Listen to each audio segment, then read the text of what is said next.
Bonjour et bonsoir mes amis.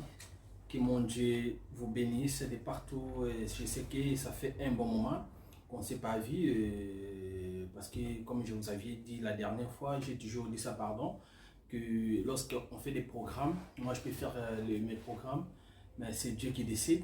Donc comme l'homme propose, Dieu dispose. Donc moi je peux faire les programmes, mais si Dieu ne permet pas, ça sera compliqué. C'est pour cela que vous aviez vu peut-être un silence pendant un moment. Mais là, nous sommes là pour faire l'œuvre de Dieu. Que mon Dieu soit avec vous.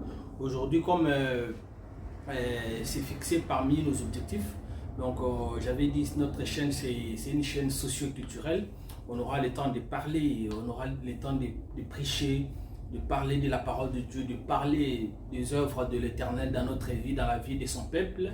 On aura le temps de faire des délivrances, on aura le temps d'aider les gens à se repentir, mais nous aurons aussi le temps aussi de parler de la société, de parler des choses qui nous entourent, parce que ce qui est dans la Bible, ce sont les choses spirituelles. Nous devons aussi vous aider à savoir, à bien comprendre aussi les choses physiques là où nous habitons. Que mon Dieu vous bénisse de partout, de partout. Sans oublier, je salue ma grande sœur Patience Bombi là où elle est, mais Marie-Claire Petit-Paul, je vous salue, la grande Amaya, je te salue aussi là où tu es, que Dieu te bénisse là où tu es. Aujourd'hui, nous allons voir 10 étapes pour vous reconstruire après une infidélité dans un couple.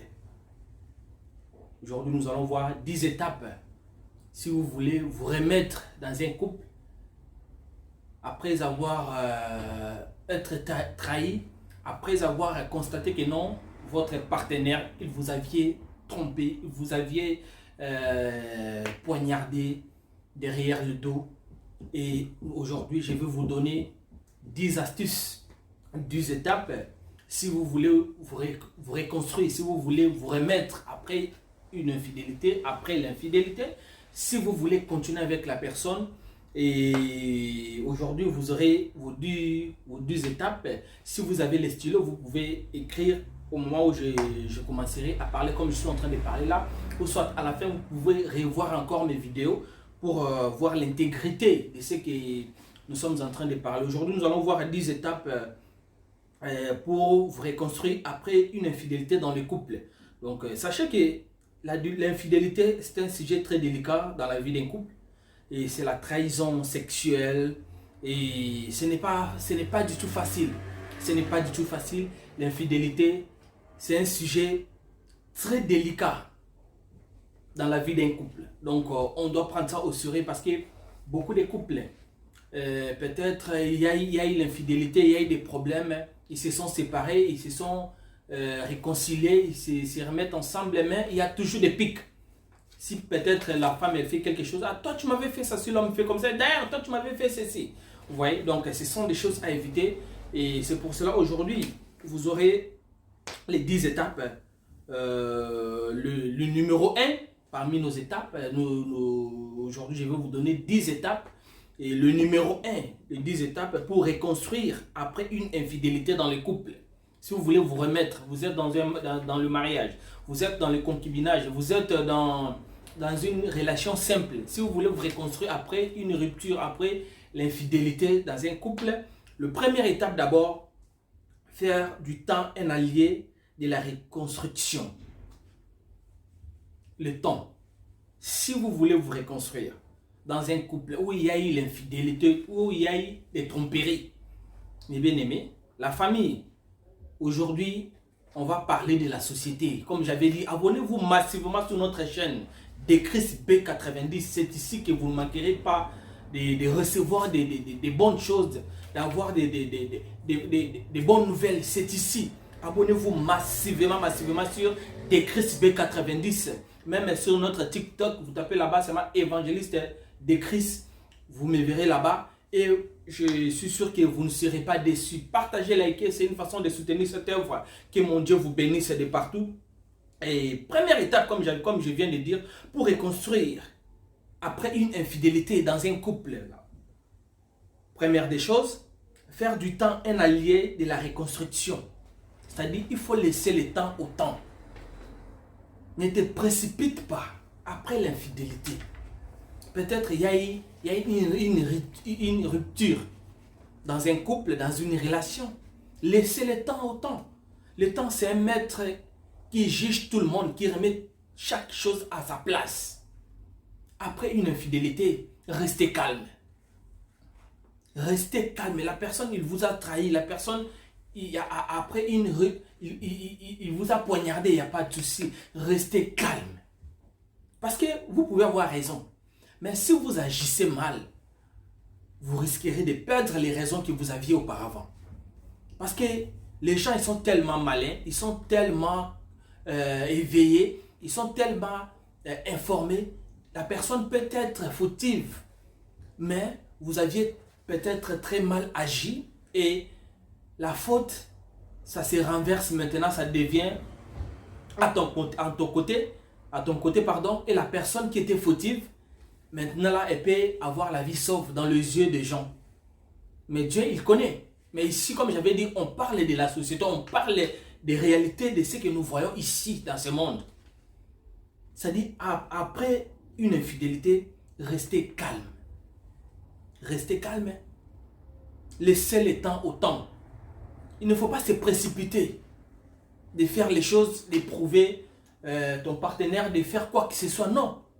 Restez calme après une trahison, après une chose inattendue qui vient de votre partenaire que vous aviez tellement aimé.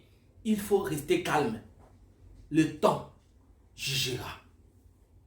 Le temps jugera. Ne te précipite pas. Ne te dis pas que non, voilà, il m'a fait ceci, il a fait cela, moi si je vais faire, non, non, non, ne fais pas ça. Laissez le temps au temps. Après l'infidélité, si vous voulez vous reconstruire, laissez d'abord le temps au temps. Restez d'abord calme. Parce que si vous partez faire les choses en se précipitant, vous pouvez trébucher encore, plus que même ce que vous veniez de rencontrer. Vous pouvez encore trébucher plusieurs fois. Maintenant, pour éviter cela, ce conseil indispensable, restez calme. Laissez le temps. Il faut faire du temps un allié de la reconstruction. Premier point. Faire le temps un allié de la reconstruction dans un couple. Deuxième étape. Exprimer les émotions provoquées par l'adultère. Exprimer les émotions provoquées par l'infidélité de ton partenaire. C'est-à-dire, si vous voulez vous remettre, ici, je suis en train de donner des conseils pour les gens qui veulent se remettre. Si vous voulez vous remettre, vous sentez que non, vous aimez encore la personne. Vous sentez que non, et la personne là, vous kiffez la personne, vous voulez réellement être avec la personne. Exprimez les émotions provoquées par l'adultère.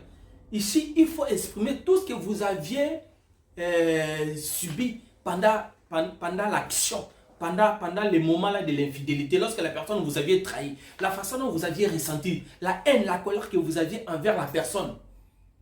Si vous voulez vous remettre avec la personne en question, il faut s'exprimer. Tout ce que vous ressentez. Vous ressentez peut-être la haine envers la personne, mais vous l'aimez. Mets-toi en face de la personne, dis-lui vraiment j'ai la haine contre toi par rapport à ça. Je ressens comme ça, j'avais ressenti ceci, j'avais ressenti cela. Après m'avoir trahi, après m'avoir déçu, j'avais ressenti ceci. Ça sera très efficace. Parce que si vous gardez, c'est dangereux. Ça sera difficile de se remettre avec la personne. Ça sera difficile de redonner la personne en question la chance d'être avec vous. C'est pour cela que c'est très capital d'exprimer les émotions provoquées par l'adultère. Deuxième point. Exprimer les émotions provoquées par l'adultère, par l'infidélité. Troisième point. Fuir la honte et la culpabilité. Troisième point, il faut fuir la honte et la culpabilité. Si vous voulez vous remettre, ici je suis en train de parler pour les gens qui veulent se remettre après une rupture, après être trahi, après l'infidélité d'un partenaire. Si vous voulez vous remettre, il faut fuir la honte et la culpabilité. C'est-à-dire, Mais mettre ça dans votre tête que non, comme je suis avec cet homme, cette femme, malgré ce qu'elle m'avait fait, je dois éviter de commencer à lui rappeler que non, tu m'avais fait ceci, tu m'avais fait cela. Telle date, tu veux me dire quoi? Je t'avais attrapé avec tel homme, je t'avais attrapé avec telle femme. Il faut éviter cela. Si vous voulez vous reconstruire, troisième point, il faut fuir la honte et la culpabilité. C'est ce que je suis en train de dire. Ce qui est passé, c'est déjà passé. Parce que lorsque vous voulez vous remettre avec la personne, ça dit vous êtes conscient que non, comme je suis là, je dois faire un effort d'oublier ce qui était déjà passé.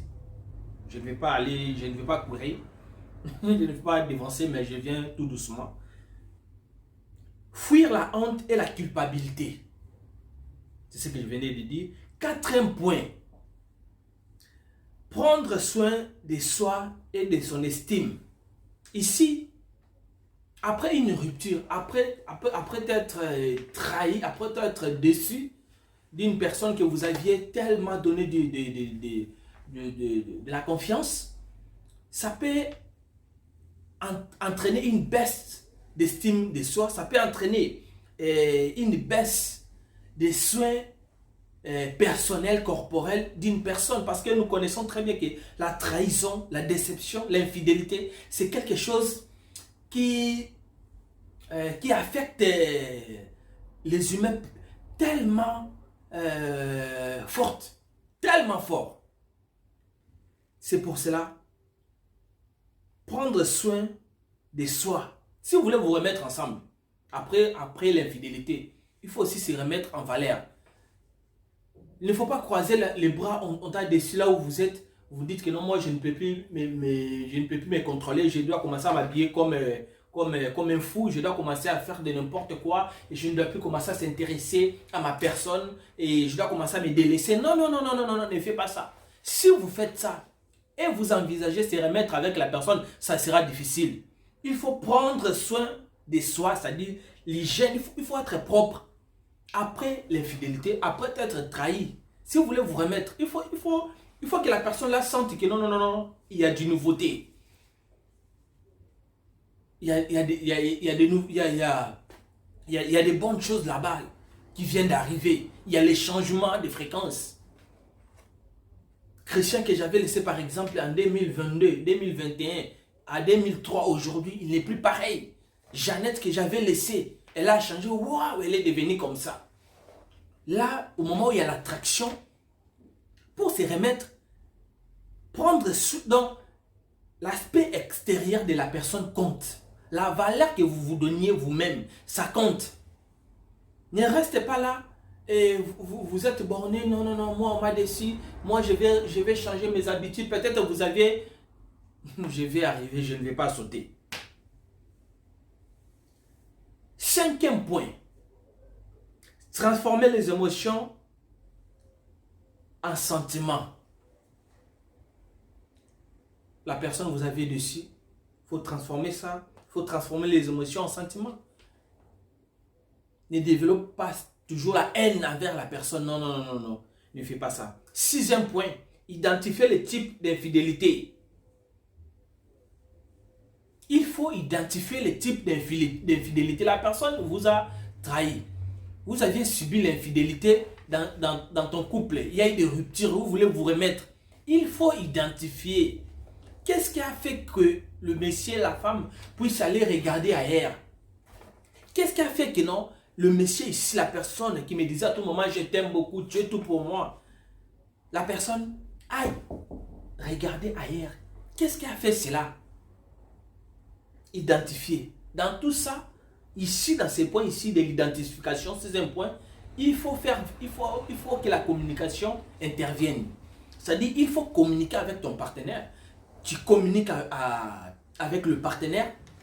À ce moment-là, tu sauras identifier les types d'infidélité.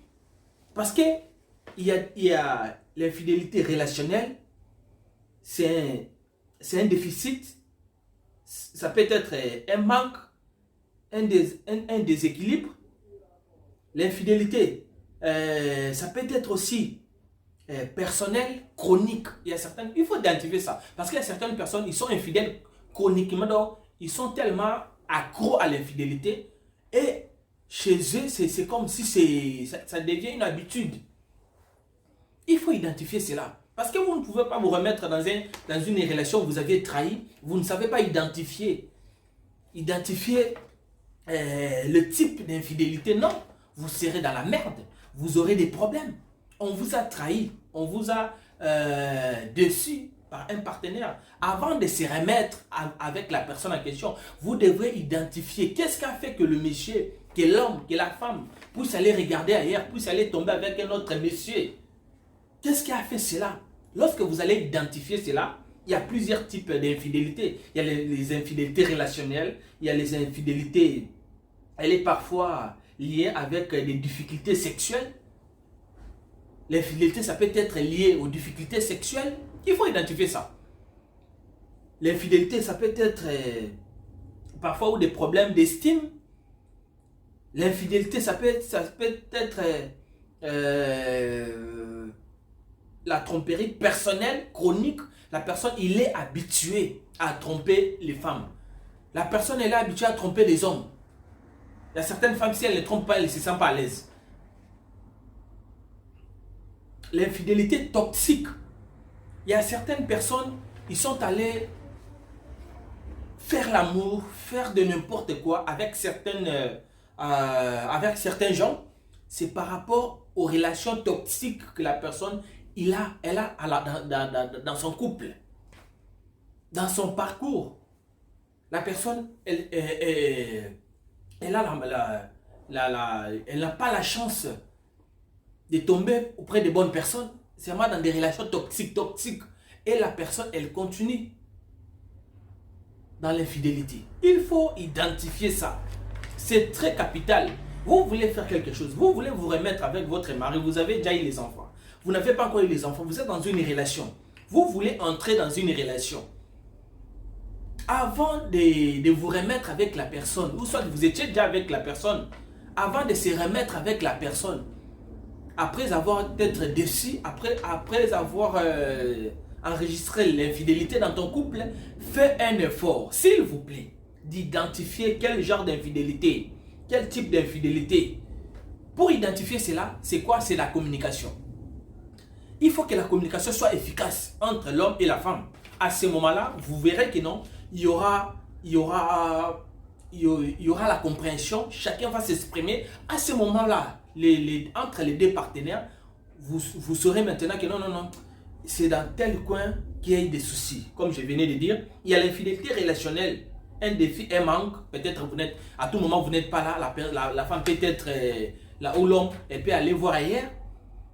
Un déséquilibre, elle est parfois liée avec des difficultés sexuelles. La femme, elle n'est pas satisfaite, l'homme, il n'est pas satisfait dans sa relation. L'infidélité peut être personnelle, chronique. Comme je venais de dire, il y a certaines personnes qui sont comme maudits. À tout moment, leur infidélité, c'est comme ça. Ou soit l'infidélité toxique, dans des relations toxiques.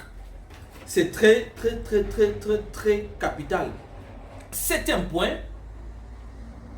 Comprendre les besoins comblés par l'adultère. Lorsque la personne, elle était partie, comprendre les besoins comblés par l'infidélité ou sur l'adultère, lorsque la personne, elle est partie, elle était satisfaite en quoi? Il faut comprendre ça avant de se remettre. Parce que si vous ne comprenez pas ça, la bêtise que la personne elle a commise, elle va recommencer encore. C'est-à-dire vous devez savoir comprendre les besoins comblés par l'adultère. Il faut comprendre ça, c'est très important. C'est très important. Faire de la situation d'infidélité une opportunité. Il faut toujours, si vous voulez vous remettre avec la personne, il faut faire la situation de l'infidélité une opportunité pour vous. C'est-à-dire vous voulez être avec la personne, vous voulez vous remettre avec l'homme, avec la femme. C'est-à-dire cette situation-là, ça doit être une opportunité pour vous remettre peut-être pour découvrir qu'est-ce qui ne marchait pas dans ta relation avec la personne. Pourquoi ça est comme ça? Tout ça, Neuvième point, pardonnez l'infidélité. Vous voulez être avec la personne. Vous voulez vous remettre avec l'homme, avec la femme. Ça ne sert à rien de se remettre avec la personne et à tout moment, vous êtes là toujours en train de lui rappeler. Voilà, tu m'avais fait ça telle année. Voilà, tu m'avais fait ceci telle année. Non, non, non, ça ne sert à rien. Si vous voulez vous remettre avec la personne, faites un effort de pardonner. Le pardon, c'est une puissance qui libère. Dieu vous pardonne aussi. Pourquoi pas aussi pardonner? Pourquoi pas? Vous pouvez pardonner votre partenaire. Vous pouvez pardonner votre femme, votre mari. Vous pouvez la pardonner. Pourquoi pas? Et 10e point, faire évoluer les couples. 10e point, faire évoluer les couples. Vous voulez vous reconstruire, vous voulez vous remettre après une rupture. Vous ne pouvez pas toujours rester là, stagner, rester là, immobile, dans des choses anciennes, dans des choses passées. Non. Si chacun d'entre vous, il reconnaît que non, oui, moi je suis fautif dans tel point, j'avais fait ceci, pardonne-moi. Pourquoi pas lui pardonner? Pourquoi pas dire, ok, je te pardonne? Ça vous fera quoi? Ça enlèvera quoi en vous? Rien du tout. Le pardon, ça peut intervenir. Tu pardonnes l'infidélité, il n'y a pas de problème. Si la personne elle est consciente qu'elle ne doit plus recommencer, entre guillemets, à ce moment-là, parce qu'en communiquant avec la personne, vous saurez que non, la personne elle est sincère ou pas. Un homme comme moi, je saurais si la personne elle est sincère ou pas. Mais si la personne elle est, la personne elle est sincère, pourquoi pas la pardonner? Si elle n'est pas sincère, là, ça devient autre chose. Faire évoluer les couples. Avance. Avance. Après l'infidélité, il faut reconstruire votre couple. Si vous voulez vous remettre, il faut avancer. Arrêtez de rester là toujours que non, il m'avait fait ceci, il m'avait fait cela, il m'avait fait... Non, non, non, non, il faut éviter cela. Que mon Dieu vous bénisse. Je suis arrivé à la fin, je ne vais pas prendre beaucoup de temps. Et notre sujet d'aujourd'hui, on a parlé les 10 étapes pour reconstruire une relation après une infidélité quelconque. Après une infidélité, comment reconstruire une relation? Si vous voulez reconstruire une relation, reconstruire après une infidélité dans le couple. Donc on a donné le premier point, on a parlé faire du temps un allié de la reconstruction. Donc il faut laisser le temps au temps. Et même si la personne vous a fait du mal, et ne soit pas pressé à agir, ne soit pas pressé à répliquer, non, laisser le temps au temps. Deuxième point, je dis exprimer les émotions provoquées par l'adultère. Troisième point, fuir la honte et la culpabilité, je viens de dire. Quatrième point, prendre soin de soi et de son estime. Cinquième point, transformer les émotions en sentiments. Sixième point, identifier les types d'infidélité. Septième point, comprendre les besoins comblés par l'adultère. Huitième point, faire de la situation d'infidélité une opportunité. Neuvième point, pardonner l'infidélité de la personne ou l'adultère. Vous pouvez pardonner. Ça fait rien si vous pardonnez. Dieu si vous pardonne.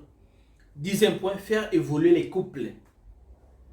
Donc c'est comme ça que mon Dieu vous bénisse. N'oubliez pas de vous abonner massivement sur notre chaîne de Chris B90. On est là pour vous donner vos vidéos, pour vous informer, pour vous donner ce que vous aviez toujours attendu chez nous. Que mon Dieu soit avec vous. Je vous bénis de partout. Merci beaucoup.